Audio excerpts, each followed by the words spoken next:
banks, sharing information, because that's what it's all about. Sharing information. Information is the resource that runs the world. And we don't do these things. We are consumers and consumers only. We produce nothing.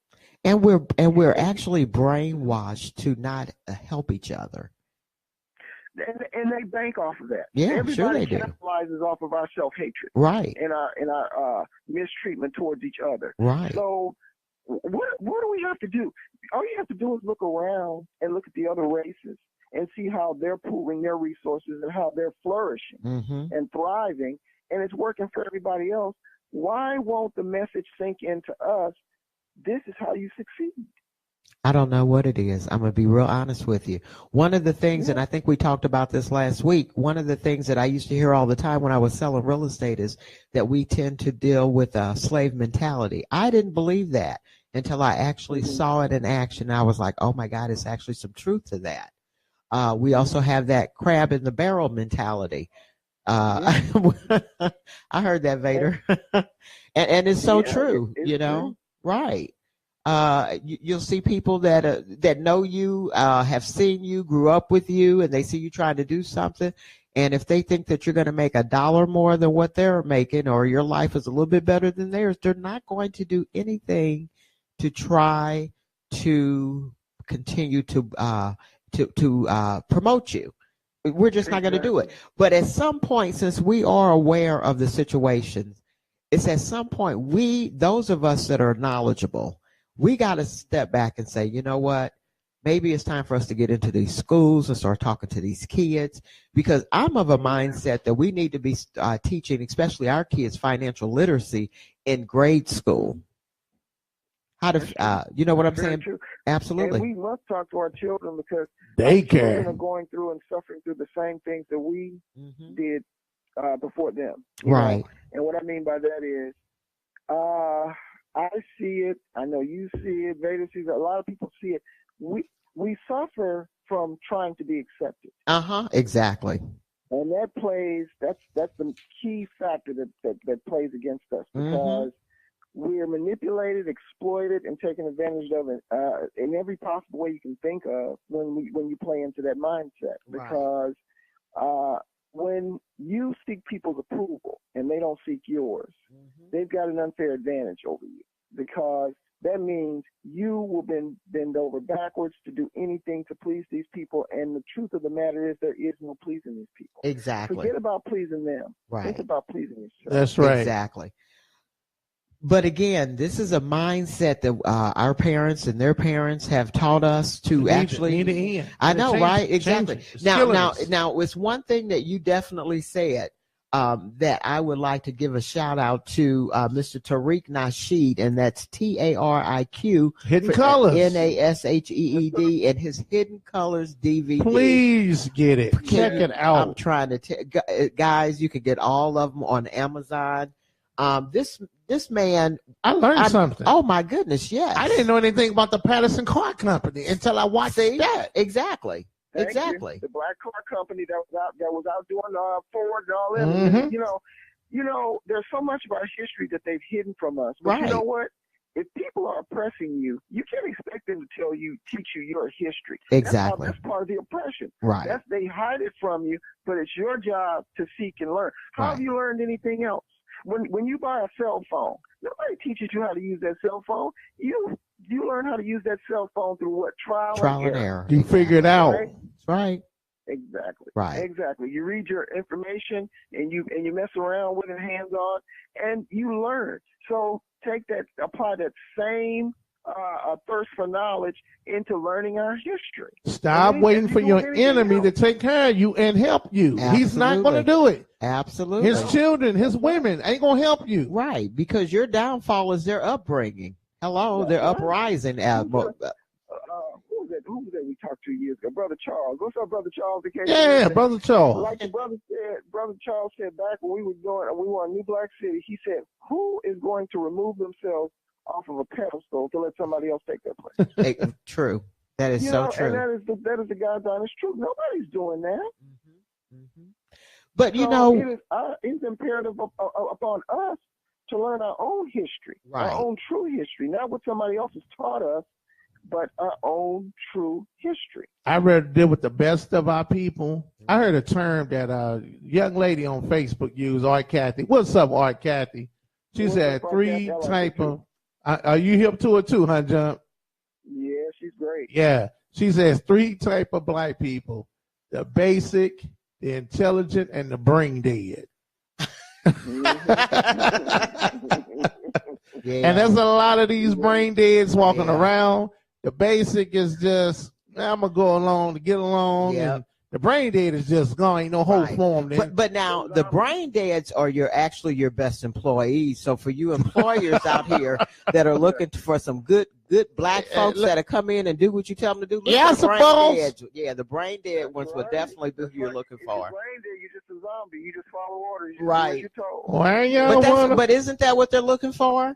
Look, and I hate to say it, look at this police chief. What's his name? I hate to call him out. Well, I got to call him out. You have to call him out. I made a bootleg of the week on my Facebook page.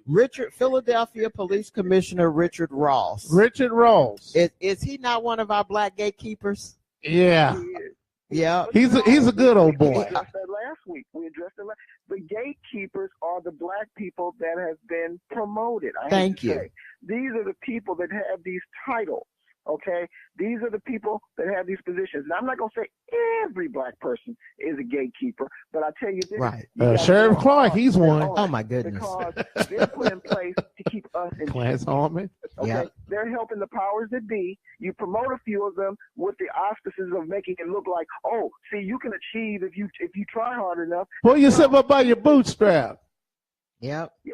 But first, you got to make sure you got a pair of boots. It's as simple as that. They make sure you surely didn't have any boots, and if you had the boots, you wouldn't have the straps. Right. So it doesn't matter because they're going to undermine everything they make it just seem like we just have no desire to succeed. We're just lazy. We just sit around smoking weed all day and making babies, watermelon, chicken, whatever, whatever stereotype is. Right. But no. Like Brother Bob Law so eloquently stated years ago. What's up, Bob? Man, miss him on radio. To John Stossel on 2020. Mm-hmm. And John Stossel brought up, he said, well, why is it that people from other countries can come to America and find success, but the American black people that are born here don't seem to share in that success?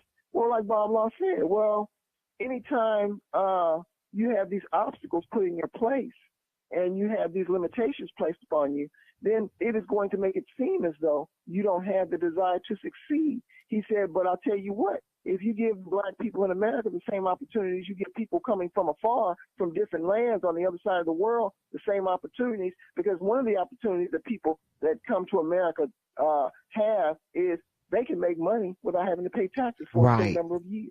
Hey, John Street, what's that thing you used to say? Yeah. What's that thing you used to say about the different minority groups that come over here and set up businesses in our community? Yeah. And say, you tell them that black people broke, they look at you like you're crazy. Well, if you look at black people, do you honestly think that people of different races are set up in the black community because they believe black people are broke? Exactly. Ain't nobody setting up no business around no broke people. That's right. Come on now. Come on, you're broke, but you're broke in your head. You're not broke in your economic prowess or your physical prowess. You're broke in your mind. What George Clinton saying? I'm gonna tell you something. This is our problem.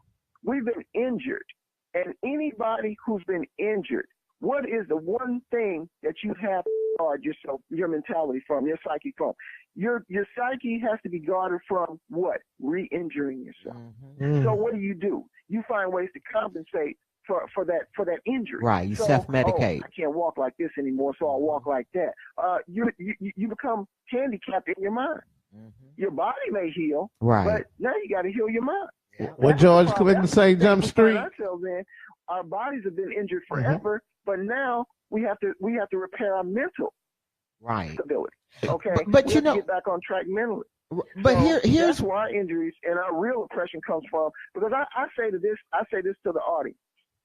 Why is it that we were more free when we had chains hanging off of our bodies than we are in 2018. Come on now. Do you honestly believe someone who kept your body in bondage for hundreds of years is just one day going to wake up? And it's not because they're such a great guy or gal or anything. Oh, we've been treating these people so long. Let's not do them like that anymore.